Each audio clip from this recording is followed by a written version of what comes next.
In the name of the Father, and of the Son, and of the Holy Spirit. Amen. Amen. Ano ate, diretso na ba tayo? Pasado 7:00 na rin eh. Mga 9:00 siguro ando na tayo. Buti na lang talaga kumain na tayo bago ang misa. Diretso na tayong makakabiyahe. Oo nga eh. Uy, pasensya na talaga ah.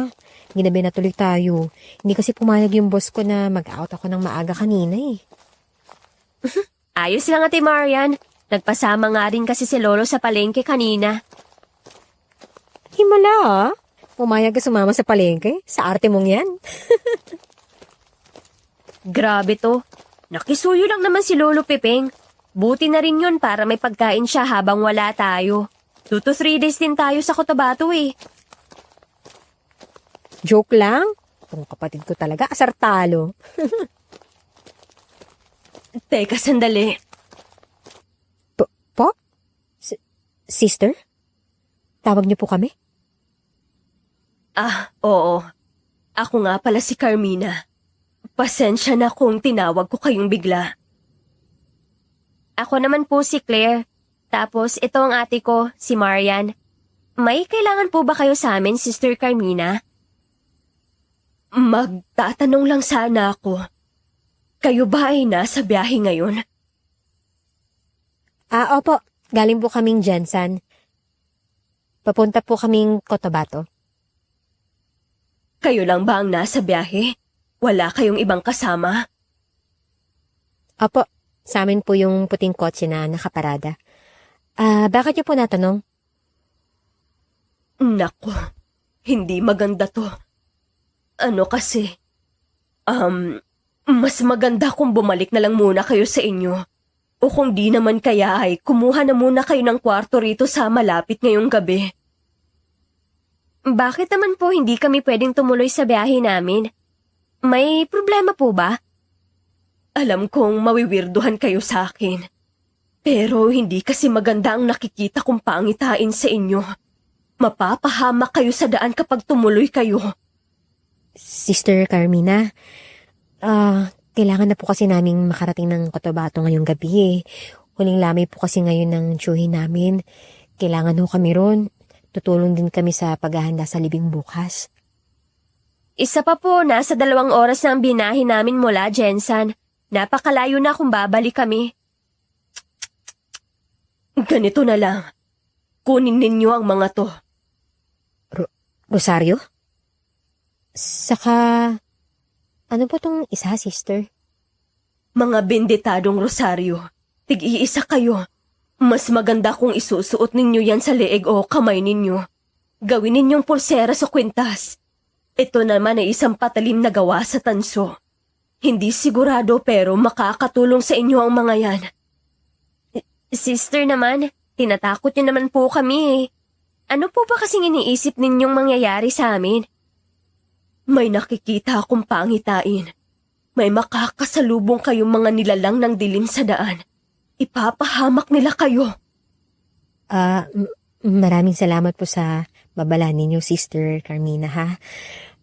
Pero, kailangan na po kasi talaga namin umalis eh. Baka lalo na po kaming gabihin. Mag-iingat kayo. At huwag ninyong kakalimutang manalangin. Ipagdarasal ko rin ang kaligtasan ninyo. Ate, tara na. Kinakabahan na ako dito. Salamat po, Sister Carmina. Madalas na reklamo natin sa mga nakakatakot na kwento ay ang katigasan ng ulo ng mga bida. Yung bang hindi nakikinig sa babala. Pero sinasabi ko sa inyo, iba kasi ang mga bagay-bagay kapag sa totoong buhay na. Madaling manghusga, pero malamang nakakainin mo lahat ng mga panghuhusga mo kapag ikaw na mismo ang nalagay sa ganong karanasan. At ito po ang nangyari sa amin noon ng bunso kong kapatid. Binaliwala namin ang babala ng isang madre. Inisip lang namin napaka-weirdo niyang babae nung una namin siyang nakausap. Kahit naman siguro kayo ay ganun din ang iisipin at mararamdaman. kapag may biglang lumapit sa inyo at nagpahayag ng mga pangitaing nakikita nila kuno. Madalas ay sinungaling lang ang magkakaila ng ganitong reaksyon. Kaya naman tuloy-tuloy kaming nahulog sa kamay ng mga aswang.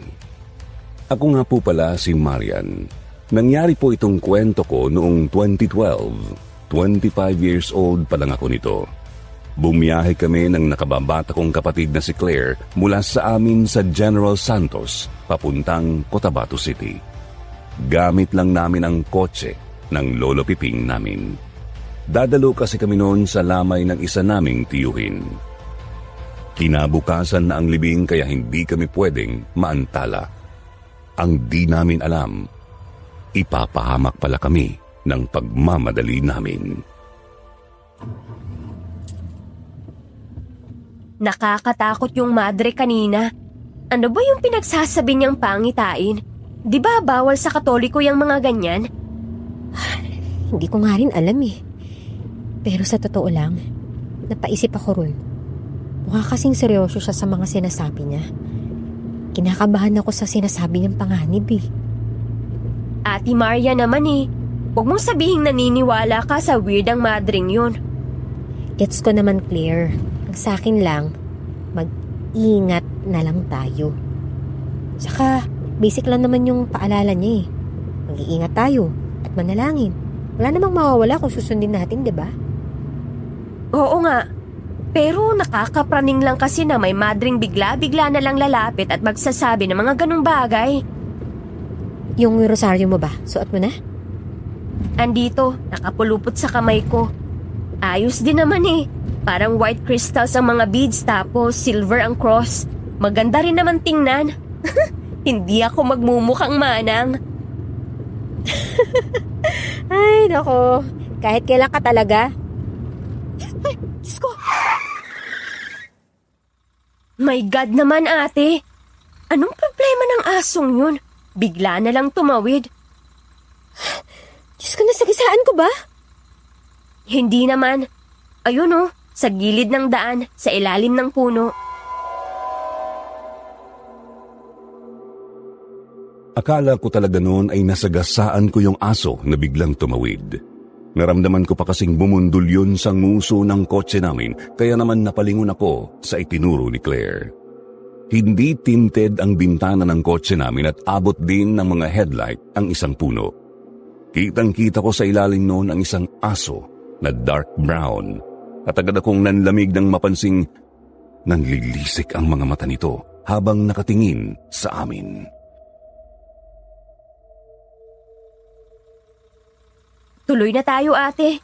Kinakabahan ako sa asong yan. Nakakatakot tumingin. Pakiramdam ko, masasaktan pa rin tayo nun kahit nasa loob tayo ng kotse. Pinatakbo ko ulit ang kotse. Tahimik kami ni Claire sa loob. Ramdam ko ang kilabot namin pareho habang binabagtas ng sasakyan namin ang highway. Medyo mabagal lang ang takbo ko noon kasi nga po kabado. Kaya naman mabilis akong napapreno ng... Anak ng... Paano nakarating yung aso dyan sa gitna ng kalsada? Yan ba talaga yun? Baka naman ibang aso na yan. Malakas ang kutob kung yan din mismo yun. Imposible namang naabutan niya tayo. Kahit pa sabihing mabagal ang takbo ng kotse. Umikot tayo. Bumalik muna tayo sa simbahan, hindi ordinaryong aso yan. Pero Ate Marian, medyo napalayo na tayo doon. Mas malayo kung tutuloy pa tayo sa Cotabato, mga 1 oras pa yun. Kung sa bagay. Sige, balik na muna tayo. Pinaatras ko ang kotse. Nakatitig pa rin sa amin ang asong nasa gitna ng daan. Titig na talagang nanunuot sa kalamnan ko. Nag-U-turn ako at agad kong pinaharurot ang kotse, subalit lalo kaming nahintakutan sa sunod na nangyari, Sir Jupiter. Kitang-kita po kasi naming hinahabol ng kakaibang aso ang kotse namin kahit mabilis na ang pagpapatakbo ko. Ano ba kasing meron sa asong yan? Masyadong imposible ang kilos niya. Hindi ko alam. Ayoko ring alamin. Basta kailangan na natin makabalik sa simbahan. Mahirap mag-aalanganin dito. Halos wala pa namang ibang sasakyan na dumadaan, oh. Ate Marian, ingat! Hindi!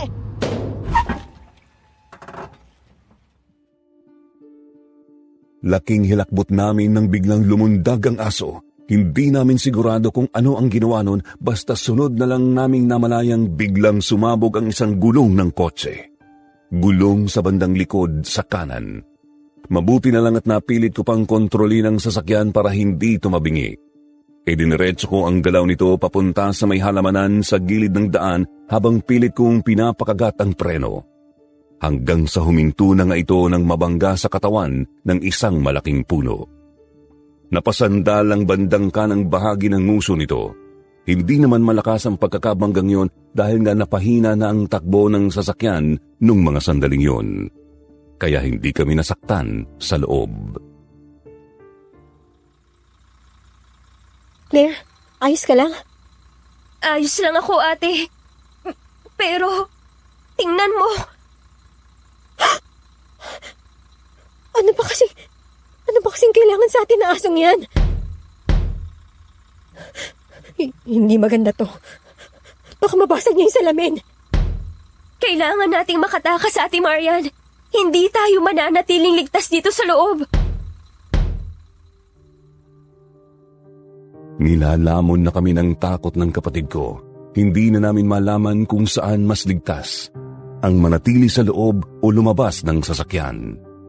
Nakasindi pa rin ang ilaw sa loob ng kotse noon kaya kitang-kita namin ang mukha ng asong nangangalampag sa may pinto. Kakaiba ang panlilisik ng mga mata nito. Namumula na po ang mga yun, Sir Jupiter. Matindi rin ang kanyang paglalaway, tsaka halatang gigil na ang kanyang malalaki at matatalim na mga ngipin.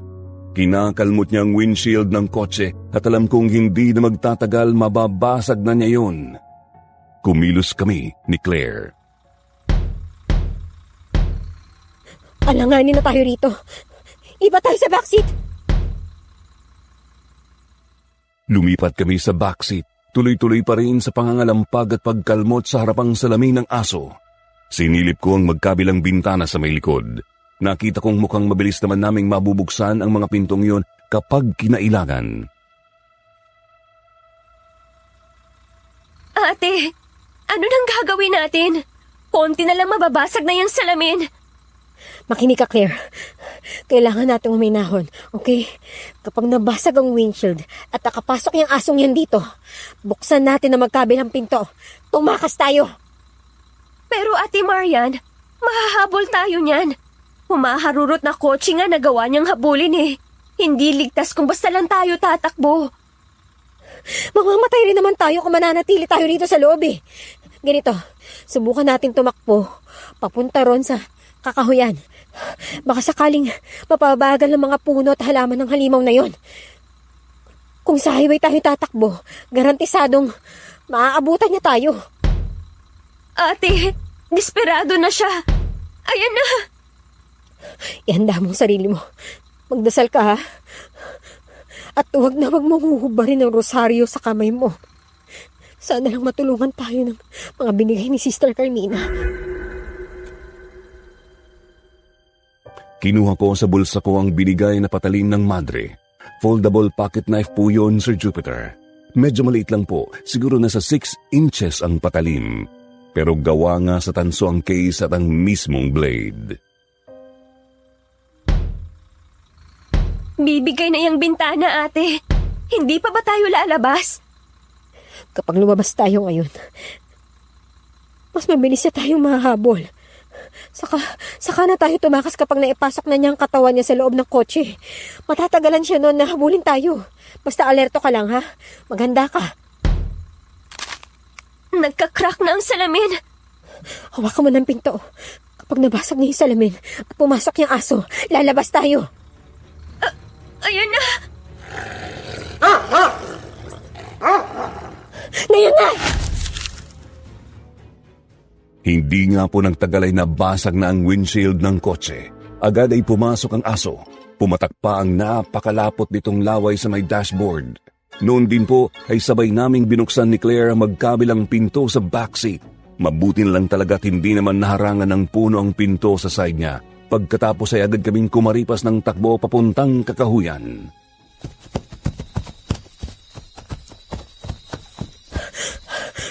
Bilisan mo, Claire! Mauna ka na! Pero ate, paano ka? Nakasunod lang ako sa'yo. Sige na, bilisan mo! Andiyan na siya! Sumuot ka dyan sa halaman, andali! May bahagi ng lugar na yon na medyo maraming puno. Makapal din ng mga halaman at damo. Inutusan ko ang kapatid ko na sumuot doon. Nauna siya, nasa likod lang niya ako. Naisip ko kasing baka mas may pag-asa akong makapalag sa kung anumang asong yon dahil nasa akin ang tansong kutsilyo ni Sister Carmina. Hinawakan ko lang yon ng mahigpit sa kanang kamay ko. Ang kaliwang palad ko naman ay kinakapa ang krus ng rosaryong nakakwintas sa akin. Todo na ang takbo namin noon. Inilabas na rin ni Claire ang kanyang cellphone para ilawan ng daan. Ito po yung mga lumang klase ng cellphone na keypad tapos may flashlight sa bandang taas. Ate, saan na tayo pupunta? Basta, diretsuhin mo lang yan. Manalangin tayo na sana may makasalubong tayo mahihinga ng tulong. Diyos ko, sobrang lapit na. Claire! Hindi!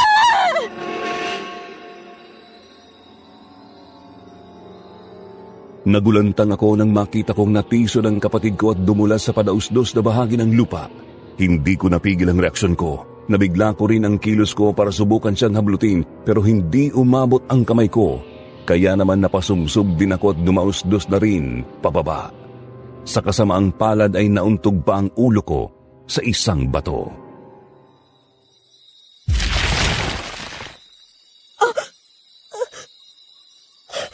Ay ko, sakit pisit.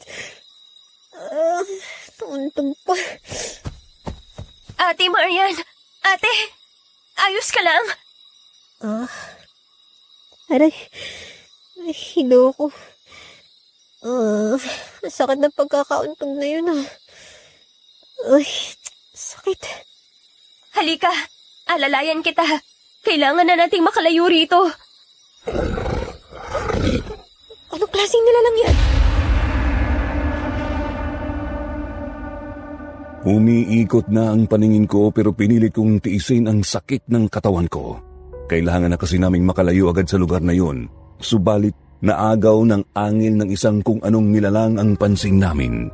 Lumingon kami roon at nakita namin ang isang nilalang sa dilim. Doon po iyon nakatayo sa padausdos na bahagi ng lupa, Sir Jupiter. Madilim kaya hindi namin makita ng maayos ang kanyang itsura. Pero aninag namin ang hubog ng kanyang anino. Hindi po yon ang asong humahabol sa amin bagkos ay isang matangkad na nilalang. Magulo ang mahabang buhok, namumula ang mga mata at napakahaba ng matatalim na mga kuko.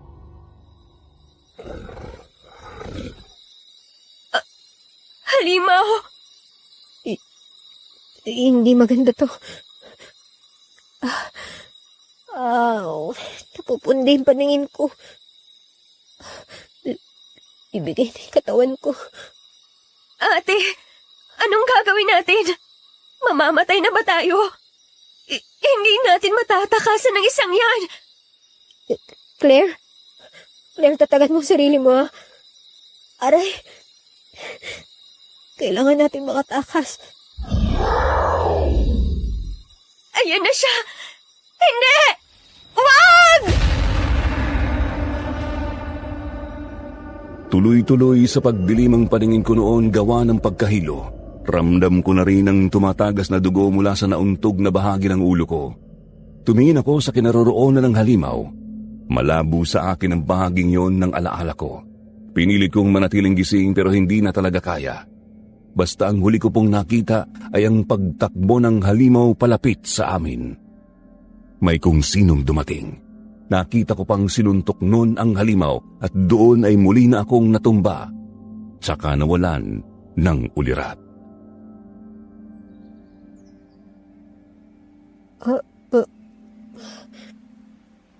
Buhay pa ba ako? Nasaan ako? Aray.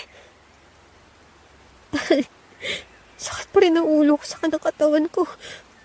Thanks God. Sa wakas nagising ka na rin, Ate Marian. Pinag-alala mo ako. Anong nangyari? Nasaan ba tayo? Andito tayo sa gitna ng gubat na napuntahan natin. Sa isang kubo sa tribo nila. Sila? Sinong sila? Tribo nung tumulong sa atin kagabi. Teka nga. Ano ba kasing nangyari? Ang uling naaalala ko, pasugod na sa atin yung halimaw. Tapos may dumating. Ganito kasi yun, ate.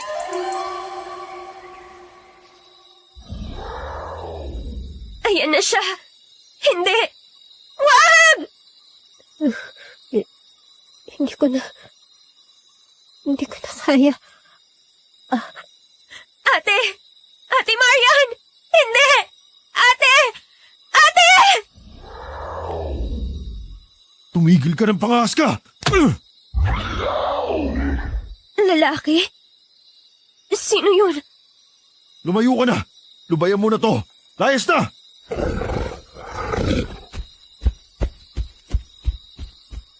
Pinalayas na yung halimaw. Ayos ka lang. Eto ang kasama mo. Na paano ba siya? Si ate. Hinimatay ang ate ko. Tulungan mo siya. Tulungan mo kami. Tara sa tribo namin. Sumama kayo. Gagamutin namin kayo ron. Tribo ninyo? Di ba pwedeng tulungan nyo na lang kami makabalik sa highway? Tapos doon na kami sasakay papuntang bayan. Hindi pa sigurado ang kaligtasan nyo. Baka nandyan pa yung aswang na pinupuntirya kayo. Aswang? Aswang ang demonyong yun? Oo. At alam namin kung paano itataboy ang halimaw na yun. Kaya sumama muna kayo sa amin. Teka, sino ba kayo? Ako si Lando.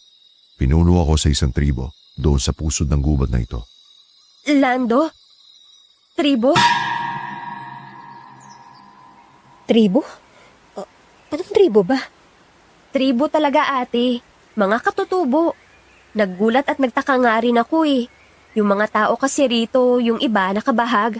Ang mga babae naman, walang mga damit pang itaas.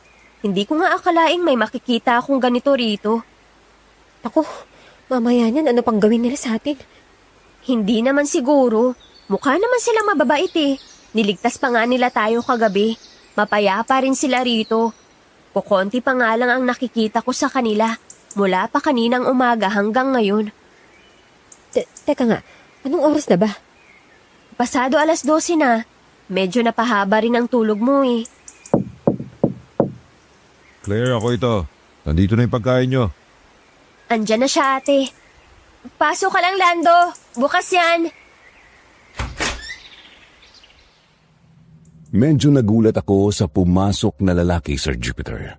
Hindi ko kasi akalaing totoo pala talaga ang sinasabi ni Claire. Isa nga yung taga-tribo. Nakasuot lang ng bahag tapos may puting tela na nakabalabal bilang pangitaas. Moreno po ito, may katangkaran at bato-bato ang katawan. Hindi may kakailang may itsura itong lalaki. Pumasok siya sa kubo, bit-bit ang mga pagkaing nakalagay sa dahon ng saging, kanin at inihaw na karne. Kumain lang kayo na maayos. Pagsabi lang kayo kung gusto nyo pa. Meron pa ron. Ikukuha ko kayo. Nako, hindi na, Lando. Ayos na kami rito. Marami naman to eh. Ikaw ba ay maayos na? Kumusta na ang pakiramdam mo? Marian ang pangalan mo, hindi ba? Ako si Marian. Medyo masakit pa rin yung ulo ko sa aking katawan ko. Pero mas maayos naman yung pakaramdam ko kaysa kagabi. Medyo nabawasan na yung pagkahilo ko. Maraming salamat talaga sa tulong ninyo sa amin, ha. Wala nga naman yun. Basta magsabi lang kayo kung may kailangan kayo. Pwede kayo rito ng mga ilang araw para makapagpahinga na maayos. Ay, naku. Kailangan na kasi naming umalis kagad, eh. Hindi na kami pwedeng Aray! Claire! Ano ba? Masakit pa yung tadyang ko, ha? Kita mo na? Kailangan mo pang magpahinga, ate. Dumito na muna tayo.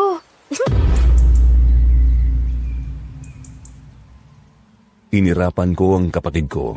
Alam ko kasing may kapilyahan na naman itong iniisip. Hindi ko pa man alam kung ano yun ng mga oras na yun. Sigurado naman akong hindi ko yun magugustuhan. Oo nga pala.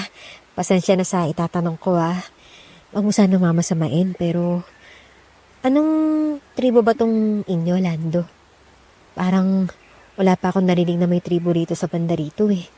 Sa pagkakaalam ko kasi, nasa mga liblib na lugar talaga mga katutubo nila. Ayos lang, Marian. Wala kang dapat ihingi ng pasensya. Kami mga lagalag na tao. Hindi kami namamalagi sa isang lugar. Ilang buwan pa lang kami rito. Kaya talagang hindi mo iisiping may tribo na nandito ngayon. Saka totoo ba yung sabi ni Claire? Aswang yung humahabol sa amin kagabi? Oo, aswang talaga yun. Nakwento sa akin ni Claire ang tungkol sa humabol sa inyong aso tapos may isang halimaw. Sigurado kung iisang nilalang lang yung nakita ninyo. Tagbago lang ng anyo. Kaya hindi rin kayo ligtas kung aalis lang kayo rito ng basta. Masama pa ang kalagayan mo. Dagdag mo pang hindi basta nilulubayan ng isang aswang ang kanyang punteriya. Sigurado susundan kayo nun pauwi. Paano pa kami uuwi niyan? Sabihin na nating ayos lang sa akin na magtagal dito ng mga ilang araw, Lando. Pero hindi naman pwedeng dito na kami habang buhay. Huwag kayong mag-alala. Hahanap tayo ng paraan. Kakausapin ko ang albularyo namin. Habang naghihintay, magpahinga lang kayo rito. Huwag kayong mahiya sa amin. Paalala ko lang siguro huwag kayong lumayo rito sa kubong tinutuluyan ninyo. Mahirap na at baka may makasalubong pa kayong kung anong nilalang sa labas. Lalo ka na, Claire. Maganda ka pa naman babae.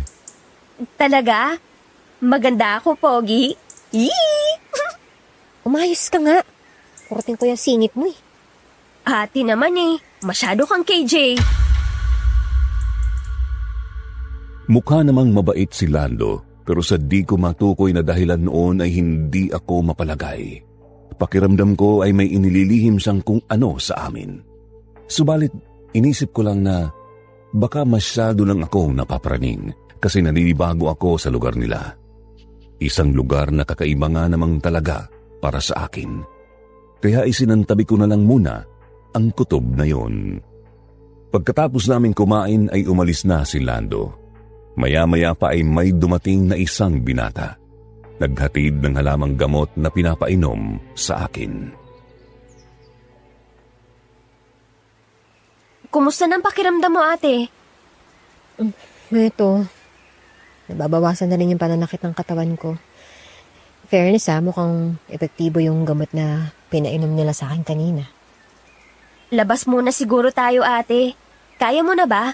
Para naman maiunat mo kahit paano yung kalamnan mo. Sige.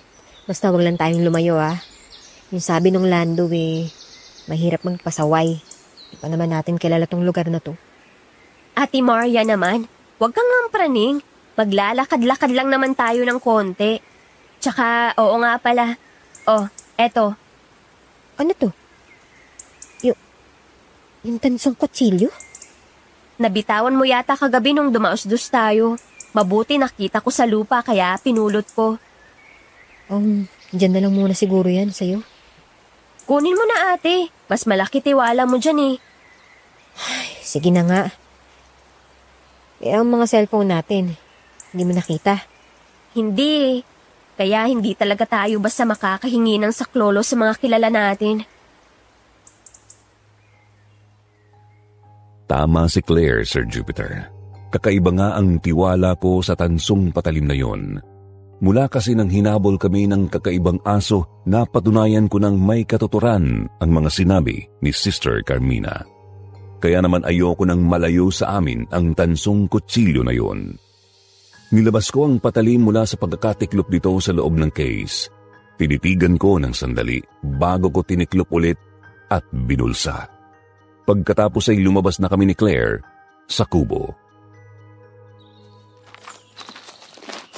2:00 pa lang ng hapon Bakit wala nang ibang tao sa paligid? Ang weird nga, di ba? Kanina ko pa yan napapansin, ate. Pagkagising ko pa lang kaninang umaga, Halos wala na akong makitang ibang tao sa tribo na to. Meron pero iilan lang. Sila yung mga nakabahag na sabi ko. Tapos ngayon, wala na nga talaga. Kahit yung Lando, hindi ko rin makita sa paligid.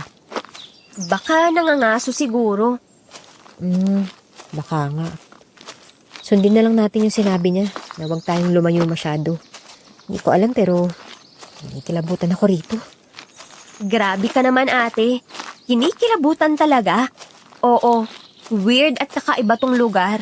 Pero baka naman dahil lang sa hindi lang tayo sanay dito. Posible naman yung sinasabi mo. Pero mas mabuti pa rin mag-ingat. Huwag mong hubarin yung resaryo sa kamay mo. Ilang minuto pa po kaming naglakad-lakad noon, Sir Jupiter. Wala talaga kaming makitang ibang tao. Hindi ko masabi kung bakit pero nananayo talaga ang balahibo ko sa lugar. Nagpalinga-linga ako. Puro gubat ang nakikita kong nasa paligid ng mga kabahayan. Pero may nakita akong makipot na daang tumatagos sa kakahuyan. Hindi ako sigurado pero agad akong naghinala na baka yun na ang daan palabas ng tribong yun. Hindi ko maiwasang mangamba. Baka anong mangyari sa amin kapag nanatili kami roon. Baka mapahamak din kami ni Claire kapag sinuong namin ang landas na yon ng kami lang. Hanggang sa lumipas ang halos kalahating oras, pabalik na kami noon sa tinutuluyan naming kubo. Bagamat umikot na kami noon sa kabilang daan. Claire, tingnan mo. Ano yun? Ba't may ganyan dito? Baboy? Patay na baboy? Ba't nakabalandra lang yan dyan? Halos bumaliktad ang sikmura ko nang makita ang patay na baboy. Nakahiwalay ang ulo sa katawan. Naglalawa ang dugo sa paligid ni hindi man lang nilinis. Nakatambak din ang mga laman loob sa tabi. Tapos marami ng tapyas na bahagi ng kalamnan. Naroroon po iyon sa gilid ng isang parang clearing na may maraming mga bato. Sa gitna naman ng clearing ay may tumpok ng mga bato na parang ginamit bilang ihawan. May ihawan dun, oh. Hindi kaya yan yung pinakain sa atin kanina? Ganito siguro talaga ang paraan nila ng pag-ihaw ng mga hayop dito, ate. Malamang. Kung niluto man nila nang maayos yung karne, ayos lang naman siguro. Wala rin naman tayo sa posisyon para mag-inarte. Bisita nila tayo eh. Ay, kamusta kayo? Napahinto kami sa pag-uusap ni Claire nang may lumapit sa aming isang matandang babae. Nakalugay ang puti niyang buhok na hanggang gitna ng likod. Ang suot niya ay malong na nakatapis sa kanyang baywang, tapos meron siyang balabal na nakalaylay mula sa kanyang balikat. Sandali akong napatitig sa kanyang mga mata. Noon din ay biglang kumabog ng bahagya ang dibdib ko at napalunok ako ng laway. Magandang hapon po, Lola. May kailangan po kayo sa amin? Kayo yung mga dayo na dumating kagabi, hindi ba? Opo, kami nga po. Mukhang may katuturan nga pala talagang pagligtas sa iyo ni Pinonong Lando Ineng, ha? Po? Ano pong ibig ninyong sabihin? Tsaka hindi lang naman ako ang niligtas niya eh. Kaming dalawa nitong ate Marian ko. Ikaw ang iniligtas niya. Ikaw ang pinagtanggol niya. Kahit kailan talaga, napakamakasarili ng hayop na yon. Ba't nyo naman nasabing makasarili si Lando? Niligtas nga po niya kami. Tsaka mabait naman siya sa amin. Maganda yan, maganda yan. Ang manatili kayong walang alam. Makinig ka, Oriang. Isa pang pangingialam mo sa mga pasya ko, hindi lang simpleng parusa ang aabutin mo. Kailan ka lang naging pinuno ng mamatay ang tatay mo? Napakalaki na kaagad ng ulo mo? Oo na, sige na. Sa'yo na yung birhin na yan. Basta, sinasabi ko sa'yo, marami ang hindi sang-ayon sa pasya mo. Pagpasensyaan nyo na yung matandang yun ha. Ganun lang talaga yun. Kung ano nung pinagsasabi. Sino ba kasi yun, Lando? Parang malala na yata sayad nun eh. Sinasabi pa niyang makasarili ka raw. Si Manang Oryang yun. Isa sa mga pinuno ng tribo namin. Ang kaso, lisa pa siya ko ang mga gusto niya mangyari. Pinapakailaman niya yung pamamalakad ko. Kahit nga yung pamamalakad ng tatay ko nang buhay pa siya. Ganun na talaga yung matandang yun. Lando, babalik na kami sa Kumu, ah. Gusto ko na magpahinga eh. Problema mo, ate. Kanina ka patahimik ka. Sumama lang ulit yung pakiramdam ko. Ang mabuti pa, magpahinga ka na, Marian. Ikaw naman, Claire. Kung pwede, mag-usap muna tayo. Oy. Ano yan, ha? Ba't gusto mo akong kausapin? May kailangan lang ako sabihin. Claire, bumalik na tayo sa kubo. Ate, hindi mo pa narinig? May sasabihin daw itong si Lando. Mauna ka na ron. Susunod na ako. Lalong sumama ang kutob ko noong mga sandaling yun, Sir Jupiter. Hindi po kasi mawala sa isip ko ang mga sinabi ng Manang Oryang. Nadagdagan pa sa kagustuhan ni Lando na makausap si Claire ng sarilinan. Inirapan ko ang kapatid ko, pero nginitian lang niya ako ng malapad. Kaya naman wala na akong nagawa. Lumakad na ako pabalik sa tinuluyan naming kubo. Palubog na yung araw, ah. Wala pa si Claire. Nasaan na kaya yung isang yun? Ano kaya pinag-usapan nila ni Lando? Teka, ano yun? Anong ginagawa nila? Bandang 5:00 ng hapon. Palubog na ang araw pero wala pa rin si Claire. Nakadungaw ako noon sa bintana kaya naman nakita ko ang clearing na nasa malayo. Nagtaka ako kasi may marami-rami ring tao na pumunta roon. Hindi ko masabi kung ano ang ginagawa nila pero may dala silang iilang mga patay na hayop. May mga baboy ramo, baka at kambing. Meron ding mga manok tapos nagsindi sila ng napakalaking siga sa gitna ng clearing. Ganito ba talaga sila maghanda ng hapunan? O baka naman may salo-salo. Si Claire, papunta na rito. Claire! Bakit ngayon ka lang? Hoy, Claire! Napansin ko ang kapatid kong naglalakad pabalik ng kubo. Kasama niya pa rin si Lando. Subalit, pansin kong may kakaiba kay Claire. Diretso lang ang tingin nito para bang hindi niya ako nakikita kahit noong kaharap na niya ako. Diyos ko, Claire! Ano man nangyari sa'yo? Kausapin mo nga ako. Lando, anong ginawa mo sa kapatid ko? Inihanda ko lang siya para sa kasal namin mamaya. Ano? Kasal? Anong kasal ang pinagsasabi mo? Kailangan namin maikasal ni Claire, Marian. Patawad kung hindi na ako nagpaalam sa'yo. Anong kalokohan ba to? Ni wala pang isang araw kayong magkakilala eh, tapos ganito? Huwag kang mag-alala, Marian. Pinapangako kong aalagaan ko si Claire. Hindi ka rin sasaktan ng kahit sino sa tribo namin. Ligtas ka makakauwi. Nasisiraan ka na ba? Hindi ako papayag. Uuwi na kami ni Claire. Aalis na kami ngayon din.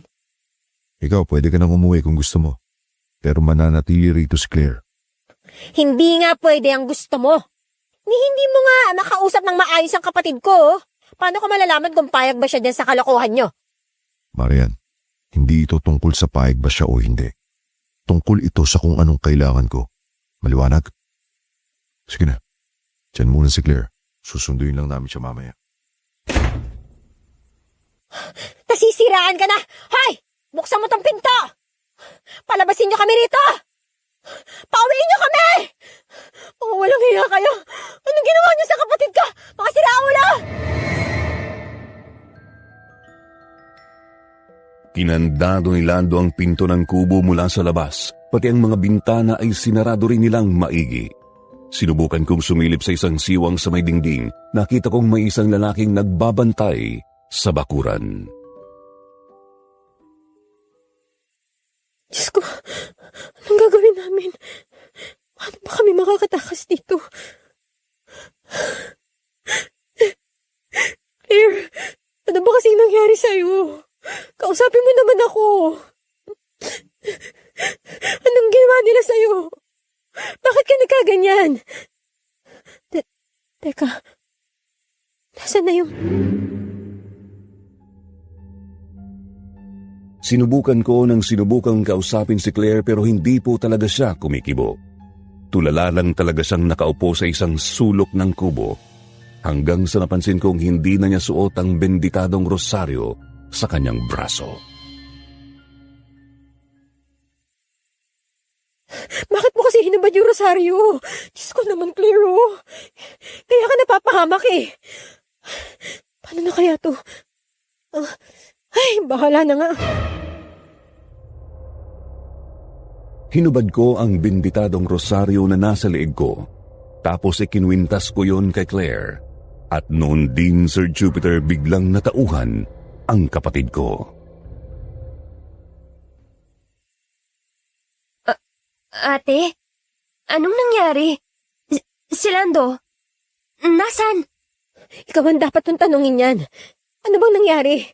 Anong ginawa ni Lando sa'yo, ha? Nang hinatid ka na rito kasi tulala ka lang. Hindi ka nagsasalita, hindi ka makausap. Ang malala pa rito, sinasabi niya magpapakasal ka sa kanya. Ngayong gabi mismo. Ano? Anong klaseng joke ba yan, ate? Hindi ako nagbibiro, totoo yung sinabi ko. Kahit sumilip ka pa dyan sa siwang ng dingding, nakikita mo, naghahanda sila ng salo-salo. At may mga nakabantay sa atin. Hindi na natin mabuksan yung pinto at mga bintana. O, tingnan mo. My God! Ano ba to? Hindi ko rin talaga sigurado kung desperadong maikasal sa'yo yung Landong yun eh. Kaya nga, sabihin mo sa akin kung ano yung huling naaalala mo. Nung magkasama kayo ni Lando kanina, ano bang nangyari? Basta pumunta kami sa kubo niya. Yun yata yung parang tanggapan dito sa tribo nila. Pinatanggal niya sa akin yung rosaryo ko. Sinunod ko naman kasi baka bawal yun sa paniniwala nila. Clear naman eh. Bakit mo naman kasi hinubad yun? Kaya ka nalalagay sa alanganin eh. Hindi ko naman kasi akalaing may gagawin sila sa akin, Ate Marian. O siya, o ano nga nangyari pagkatapos nun? Pinapasok niya ako sa kubo. May pinainom siya sa akin doon. Tapos, wala na akong maalala. Natauhan na lang akong kaharap na kita. May mali dun sa pinainom niya sa'yo eh. Mukhang sinadya niya yon para hindi ka makapalag sa balak nila. Ate, anong gagawin natin? Ayoko maikasal ng biglaan dito sa lugar na to. Ay, iyak-iyak ngayon. Kanina, lagkit ng tingin mo doon sa Landong yun. Ate naman eh, hindi naman ako seryoso ron. Hindi na biro tong kinakaharap natin ngayon. Tatakas tayo. Kailangan natin makatakas. Maghahanap tayo ng paraan. Pinilit kong pakalmahin ang sarili. Mabagal na gumulong ang mga minuto. Tuloy lang kami sa pag-uusap ni Claire habang nag-iisip ng paraan para makatakas. Maya't maya rin kaming sumisilip sa siwang sa dingding.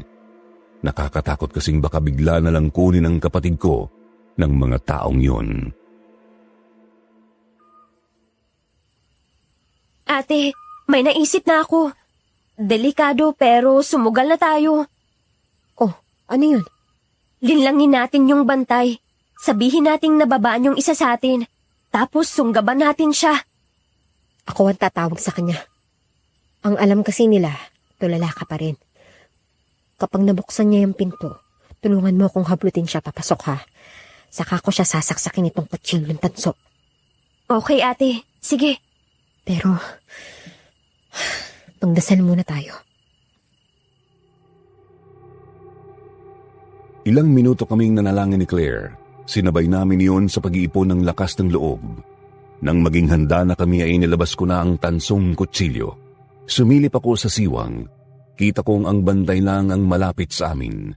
Ang ibang mga taga-tribo ay busy pa rin sa ginagawa nilang paghahanda. Tinawag ko ang bantay. Sinabi kong naiihi ako. Nakita kong lumapit naman siya sa pinto at tinanggal niya ang panali nun sa labas. Nung itutulak na niya ang pinto, ay inihanda ko na ang sarili ko. Nakahanda na rin si Claire sa likod ng pintuan. At noong nabuksan na ang pinto ay mabilis ko siyang inundayan ng saksak. Si Claire naman ay sinakluban ng kumot ang mukha ng lalaki upang hindi ito makapag-ingay. Kumot na kasama sa unan at banig na bigay ni Lando. Hilahin natin siya sa loob, bilis! Eto na, ate. Nakakapagtaka. Bakit parang hindi siya masyadong nagpumiglas? Nanghina yata ng husto. Nangina yata sa pagkakasaksak ko sa liig niya. Halika na, umalis na tayo rito. Teka, ate. Tingnan mo. Ha? Bakit? Anak ng... halimaw! Nang tinanggal ni Claire ang kumot sa mukha ng lalaki ay nanlaki ang mga mata namin sa nakita. Hindi na po itsura ng ordinaryong tao ang naroroon. Kulukulubot na po ang kanyang balat. Napakapula ng mga mata. Mahahaba at matatalim ang mga ngipin tapos naglalaway ng husto. Subalit halata ring sobra na itong nanghihina. Kita kong bumubulwak ang itim na dugo mula sa natabong saksak. Bahagya ring umuusok ang sugat niyang yun at nagnanaknak.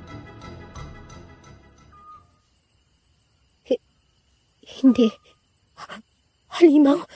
Mukhang mga halimaw ang nandito sa tribong to, ate. Halika na. Kailangan na natin makatakas kaagad dito bago pa nila tayo makita. Todo ang kabog ng dibdib ko nang lumabas kami sa kubo. Nagpalingalinga ako.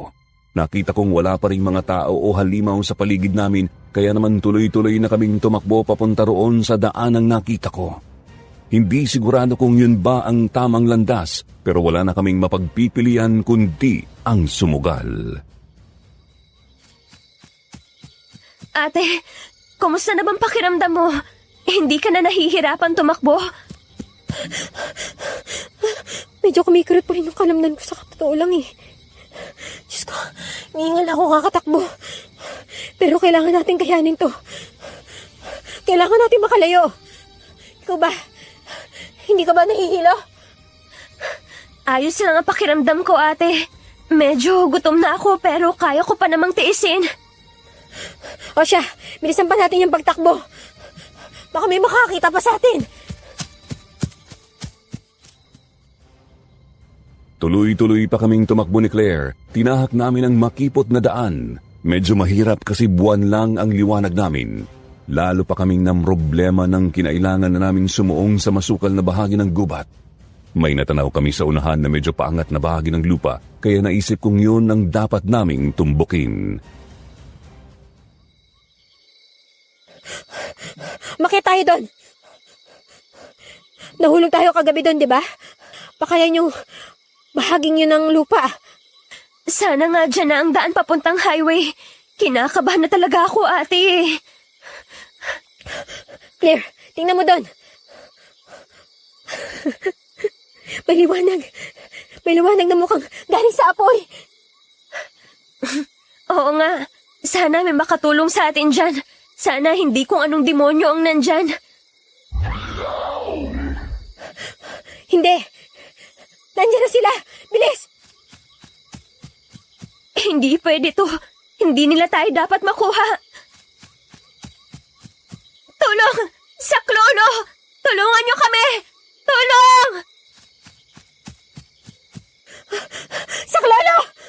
Tulungan niyo kami! Pakiusap! Pakiramdam ko noon ay hinahabol kami mismo ni kamatayan, Sir Jupiter. Nakaumang na ang kanyang higanting karit sa likod namin. Sandali akong lumingon. Lalo akong nahintakutan nang makita ang laksa-laksang pares ng pulang mga mata. Kaya naman lalo pa naming binilisan ng takbo. Nananalangin sana hindi nila kami biglang sunggaban. Sana may makarinig sa pagtatawag namin ng saklolo.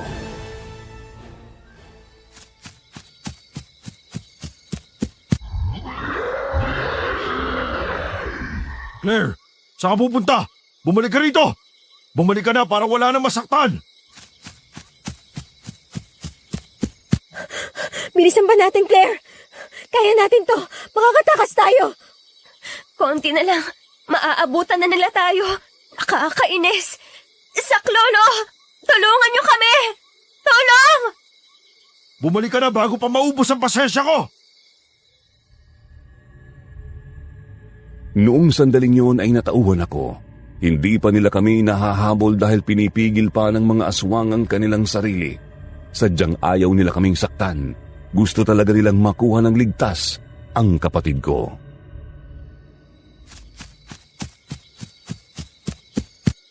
Konti na lang.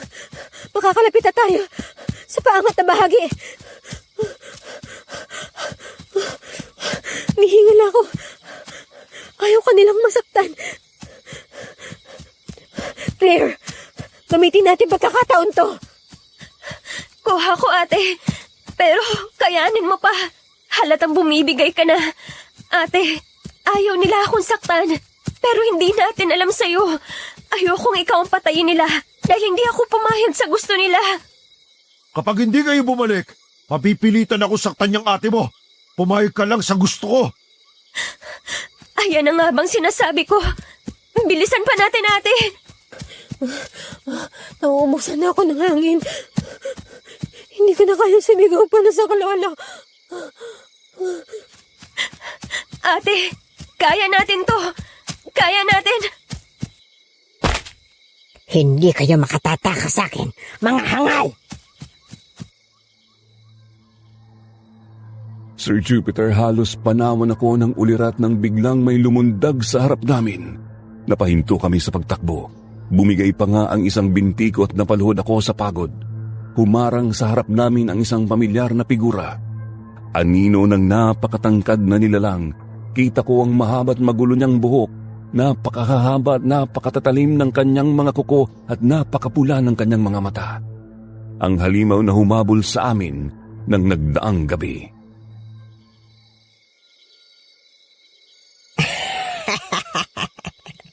Kung hindi kayo mapapakinabangan ng lando na yan, ako ang makikinabang sa inyo. Matagal-tagal na rin akong hindi nakakakain ng birhen. Ay, napakabango. Nakakatakam ang amoy mo. Alam mo ba yun? Lumayo ka sa akin. Layon mo ang ate ko. Hindi. Manang Oryang? Visit na lando yan. Dapat sa akin ka nakagabi pa lang eh. Dapat sana pinaghati-hatian ka na namin ng mga katribo kong uhaw sa isang birhen. Pero dahil sa makasariling hayop na yan, pinala ka pang pakasalan. Oryang, tumigil ka. Layuan mo sila. Kung hindi pagsisisihan mong gagawin mo. Manahimik ka! Pinunong hilaw! Sukang-suka na ako sa kauutos mo sa amin! Tandaan mong hindi lahat ng mga nasa tribo natin ay kinikilala kang pinuna! Lubayan mo si Claire. Wala akong pakialam kahit ubusin niyo pa yung si Marian. Basta, huwag mong gagaliwin ng birhen. Sino ka para utusan kami? Ha? Inuulit ko, Lando. Hindi lahat sumusunod sa'yo.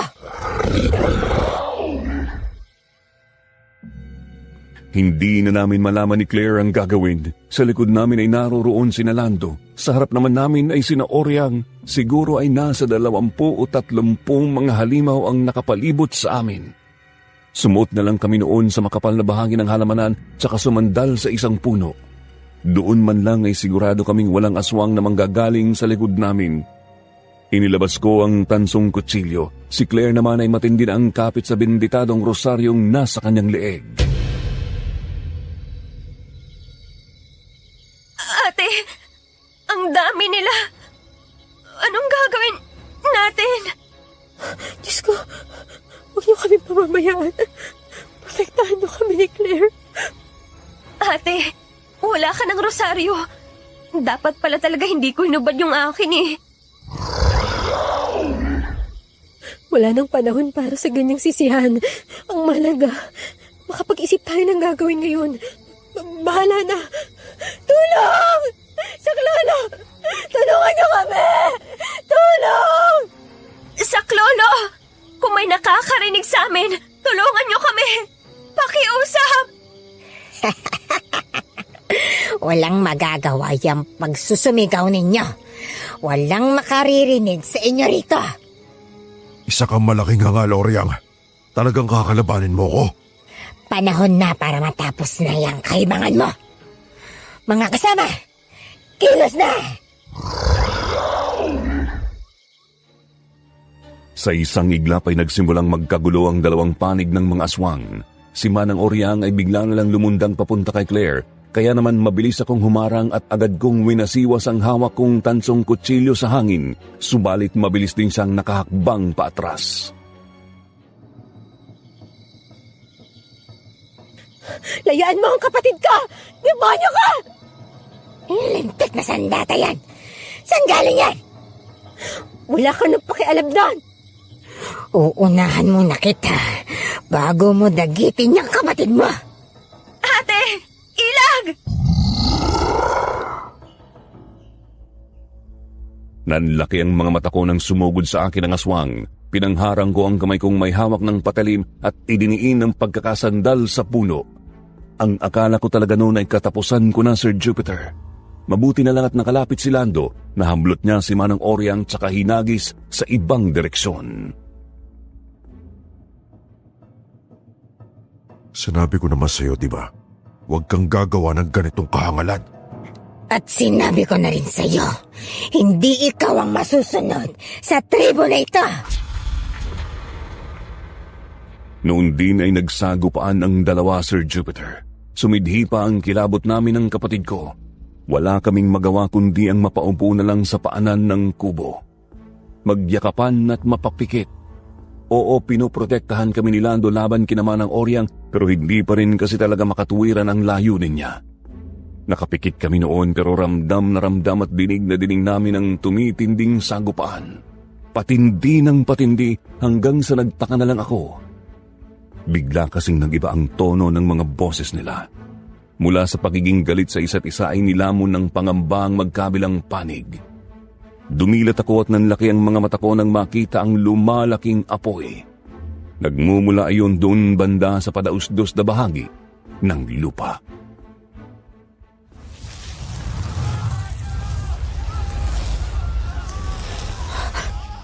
Bakit may malaking sunog? Saan galing ang apoy na yan? Claire, halika na. Sumama ka na sa amin. Mapapahama ka rito. Manahimik ka! Hindi ako sasama sa'yo at hindi ako magpapakasal sa'yo! Claire, tara na! Takbo! Hindi ko alam kung anong pumasok sa utak ko noon basta hinila ko na lang si Claire diretso sa nasusunog na bahagi ng gubat. Medyo mahirap man ay pinilit naming makakyat sa padausdos na bahagi ng lupa. Ate, kumapit ka sa akin. Kailangan nating makaakyat. Diyos ko, napakainit! Nakakainis! Sana lang, huwag lamunin ng apoy pati itong dinadaanan natin. Claire, bumalik kayo rito. Mamamatay kayo dyan sa apoy. Mas gugustuhin ko pang matusta rito kaysa bumalik sa inyo, mga halimaw! Nakakainis. Nahihirapan na talaga ako. Nakapos na ako na hininga.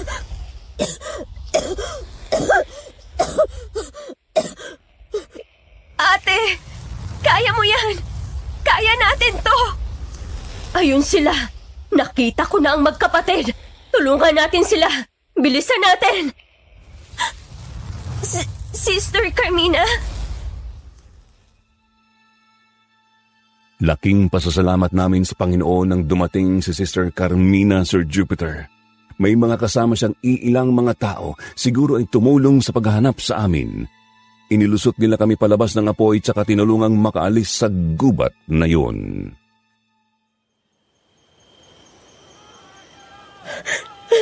Salamat talaga, Sister Carmina. Salamat sa paghahanap ninyo sa amin, ha? Oo nga po, sister. Akala namin katapusan na namin eh. Akala namin mapapatay na kami ng mga aswang na yun. Hindi kasi talaga ako mapalagay kahapon pa lang. Napakasama ng pangitaing nakita ko sa hinaharap ninyo. Kaya naman naisip ko kayong sundan. Kahit man lang hanggang sa dulo ng highway na to. Gusto kong siguraduhing ligtas kayo. Hindi ko na kayo naabutan, pero masama pa rin ang kutob ko. Sinubukan kong makiramdam. Ginalugad ko ang bahaging ito ng kakahuyan hanggang sa nakita ko na nga ang kotse ninyo. Doon na ako humingi ng tulong. Nahanap ninyo ang tribo ng mga aswang? Hindi. Ang totoo ay kagabi pa kami naghahanap. Pero hindi talaga namin kayo matagpuan. Hinala ko. Gumamit ng sabulag ang mga aswang. Sabulag? Kakayahan ng mga aswang na linlangin ang paningin ng mga mortal. Ginagamit nila iyon upang itago ang kanilang itsura o kuta. Mabuti naman po at nakita ninyo kami kanina. Kanina ko pa naririnig ang paghingi ninyo ng saklolo. Pero hindi namin kayo matagpuan. Kahit ang nangyaring gulo sa mga aswang ay narinig din namin. Doon ko na naisip baka sakali magsimula ng malaki-laking sunog. Baka sakaling makontra nun ng sabulag. Salamat sa Panginoon at tumalab. Maraming salamat po talaga sa inyo, sister. Salamat. Kasi hindi niyo po kami pinabayaan. Magpasalamat tayo sa Panginoon, anak. Siya ang gumabay sa akin upang matulungan kayo. May problema ba, Claire? Medyo nahihilo ako, ate. Sumama na muna kayo sa amin. Magpahinga muna kayo sa kumbento. Pwede kayo ron. Sige po, sister. Salamat po ulit. Ate, umiikot ang paningin. Claire! Claire! Gumising ka! Claire! Gumising ka!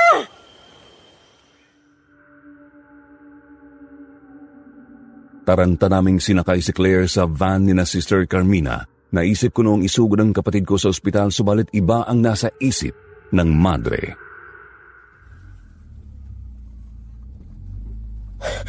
Kailangan natin idiretso sa ospital si Claire. Sa simbahan tayo pumunta, Marian. Hindi lang pisikal na pagod ang dahilan kaya hinimatay si Claire. May nararamdaman akong kakaiba. Ano bang ibig niyo sabihin? Doon ba sa tribo ng mga aswang, may nangyaring kakaiba sa kapatid mo? Opo, meron po. Gusto ng pinuno nila na maikasal sa kanya si Claire. Ang totoo po niyan. Dapat ngayong gabi mismo yung kasal nila. Mabuti na lamang po talaga nakatakas kami. Diyos ko. Kaninang hapon naman po, may pinainom daw yung pinuno nila kay Claire. Si Claire mismo yung nagkwento sa akin. Pagkatapos po siyang painumin, bigla na lang naging tulala yung kapatid ko. Hindi ko nga po makausap eh. Saka na niya nagkwento sa akin nung matauhan na siya. Siguradong may naiwan pang sumpa sa katawan ni Claire. Kailangan nating maalis ang sumpang yun para masiguradong magiging ligtas ang kapatid mo. Pasado 10:00 na po ng gabi nang makarating kami sa simbahan, Sir Jupiter. Inihiga ng mga kasama ni Sister Carmina sa mismong harap ng altar si Claire. Wala pa rin po siyang malay noon. Tapos umalis ang madre para magtawag ng pari. Makalipas ang ilang minuto ay bumalik naman po agad ito. May dala siyang itim na handbag. Pinalis muna niya lahat ng ibang mga naroroon. Ang naiwan lang ay ako, si Sister Carmina, ang pari at ang walang malay na si Claire. Sinarado rin ng madre ang mga bintana at pinto ng simbahan tsaka kinandadong maigi. Sister, anong gagawin natin? May ililigtas pa ba natin yung kapatid ko? Manalig ka lang, Marian. Kaya natin to. Father Lino, papayag ho ba kayo sa nabanggit ko kanina? Gagamit din ako ng mga kaalaman ko. Galing sa lola kong albularya. Nasa alanganin na po kasi talaga itong dalaga. Ang kakayahan mong yan ay biyaya galing sa Panginoon, Sister Carmina. Gamitin mo sa kanyang pangalan. Ngayon, una, ang gagawin natin, pulaputan natin ng mga benditadong rosaryo ang kanyang mga braso at pinti. Masusunod po, Father.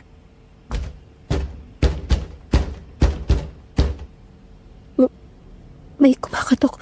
Huwag tayong papanin lang. Aswang yan. Sinundan nila kami rito ni Claire. Desperado ang mga yan. Kailangan nila ang kapatid mo sa kung anumang dahilan. Kaya hindi talaga nila kayo lulubayan ng ganun na lang. Kumilos na tayo. Kailangan na nating matulungan itong si Claire.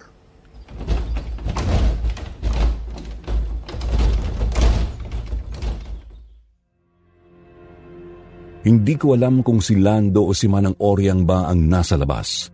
Pero ramdam kong desperado na talaga ito. Kinakalampag na niya ang pinto bagamat hindi niya ito magawang sirain. Kumilos naman kami sa loob. Pinuluputan nga namin ng mga benditadong rosaryo ang mga binti at braso ni Claire. Pagkatapos ay lumuhod ang pari at nanalangin. Ipiniid niya sa kanyang dibdib ang hawak niyang isang tansong krusipeo. Si Sister Carmina naman ay naglabas ng kung anong botelya mula sa kanyang handbag.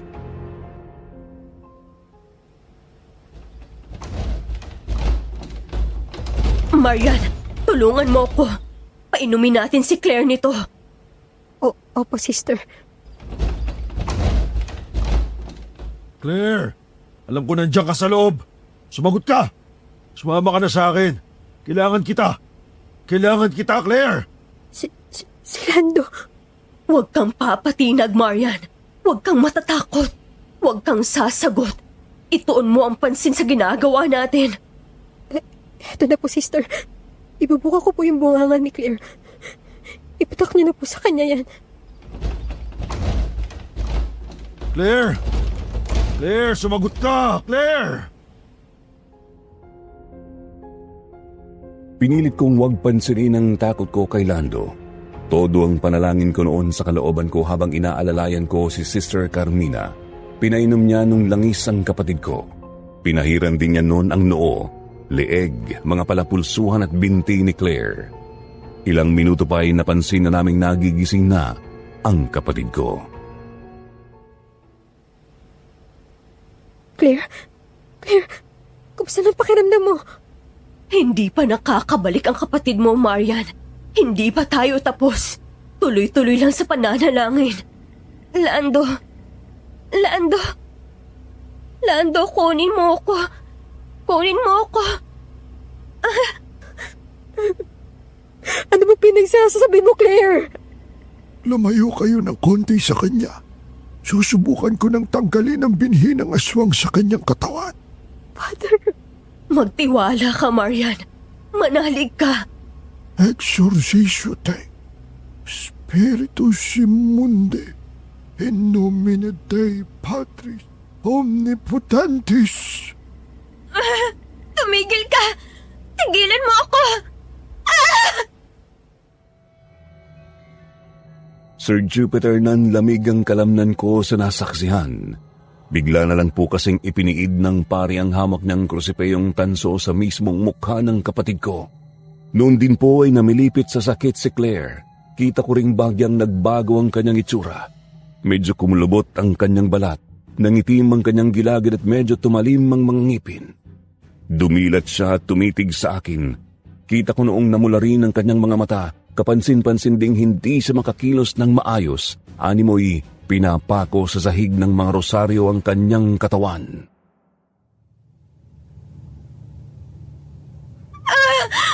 Tama na! Tama na! Tigilan niyo na ako! Exorcisio te, Spiritus Immundi, in nomine Dei Patris, Omnipotentis. Diyos ko.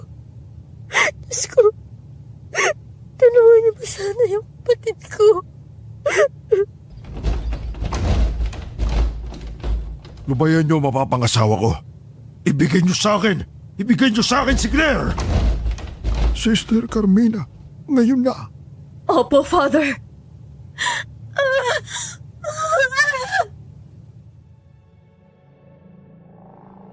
Pinanatili ng pari ang krusipeo sa mukha ni Claire, tapos bigla na lang inilapat ni Sister Carmina ang dalawang daliri niya sa sikmura ng kapatid ko. Ang akto niya ay para niyang hinihilot ng madiin ang tiyan ng kapatid ko. Napasigaw si Claire, agad-agad ay may umagos ding laway sa kanyang bunganga. Napakalapot po noon, may kahalong dugo at kulay berdeng kung ano. Nilalamon na ako noon ng magkahalong pangamba at kilabot. Gusto kong makatulong pero hindi ko naman alam kung ano ang gagawin. Kaya naman nanalangin na lamang ako bagamat hindi ako makapikit.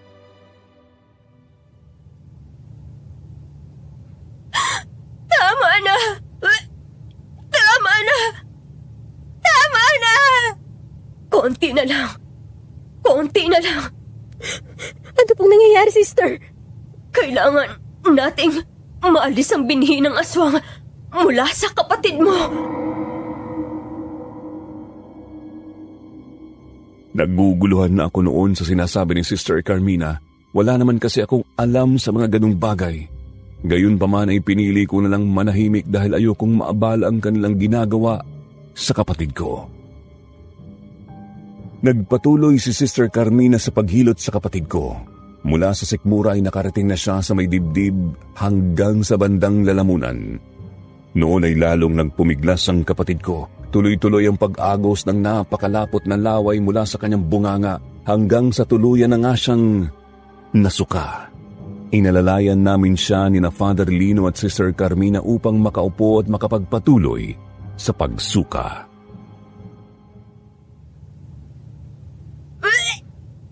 Diyos ko, ano ba kasing nangyayari sa'yo, Claire? Huwag kang mag-alala, Iya. Konti na lang at gagaling na ang kapatid mo. Mabuti na lang talaga't nasimulan agad natin ang ritual. Kung hindi, tuluyan ng magiging aswang ang kapatid mo. Ano po? Magiging aswang si Claire? Mamaya na tayo mag-usap ng maayos. Asikasuhin muna natin si Claire. Hindi ko na kaya.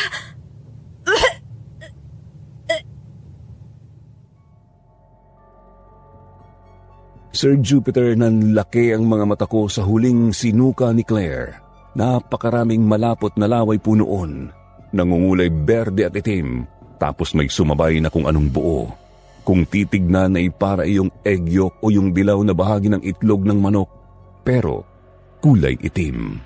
Napakabaho rin po noon, amoy karne na matindi na ang pagkabulok. Pagkatapos namang sumuka ay agad ding nawalan ng malay ang kapatid ko.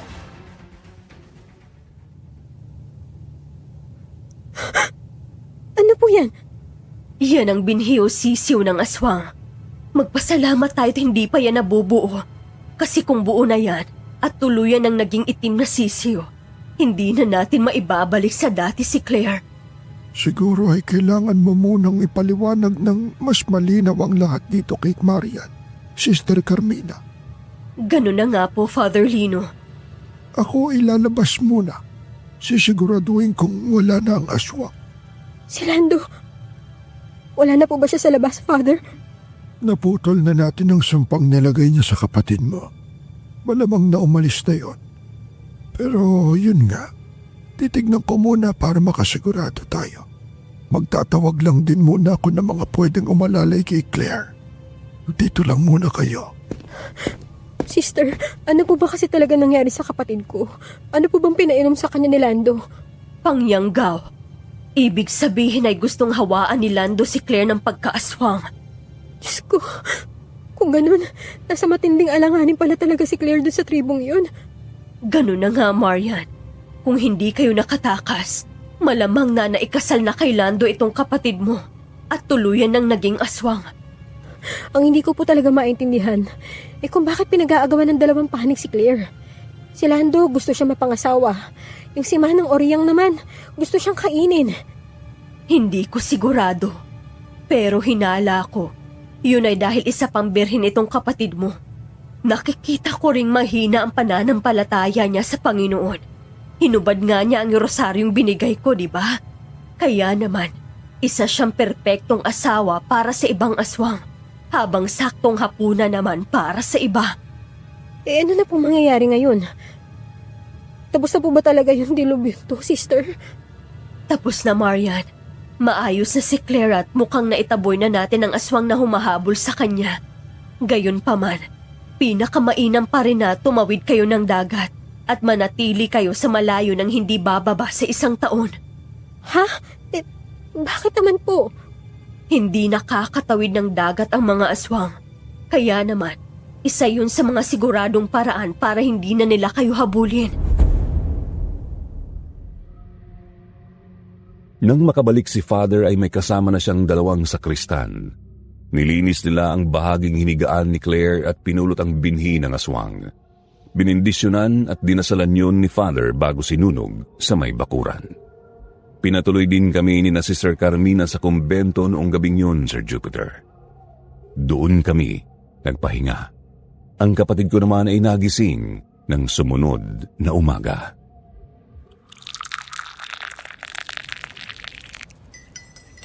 Seryoso ka ba talaga dyan, ate? Muntik na akong maging aswang. Ang huli ko kasing naaalala yung sinalubong tayo ni na Sister Carmina sa may kakahuyan. Bahala ka kung ayaw mo maniwala. Basta yun talaga yung nangyari. Naniniwala naman ako. Matapos ng pinagdaanan natin sa kasumpa-sumpang tribong yun, wala na ako sa posisyon para paghinalaan pa yung sinasabi mo. Pero uy, ako ang target nila kasi birhin ako. Ibig sabihin ba nun? Sira. Talaga naisip mo pa yan ngayon, ha? Ate naman oh, ang init ng ulo. Joke lang. Ito naman. Ewan ko sa'yo. Abilin pa naman ni Sister Carmina, kailangan mong pagtibayin yung pananampalataya mo. Para hindi ka nahabulin ng aswang. Kaya ka napapahamak eh. Oo na po. Tsaka, thank you ate. Di mo ako pinabayaan. I love you. Thank you daw, pero nakakaloko yung muka. Bilisan mo nang kumain dyan. Nang makauwi na tayo.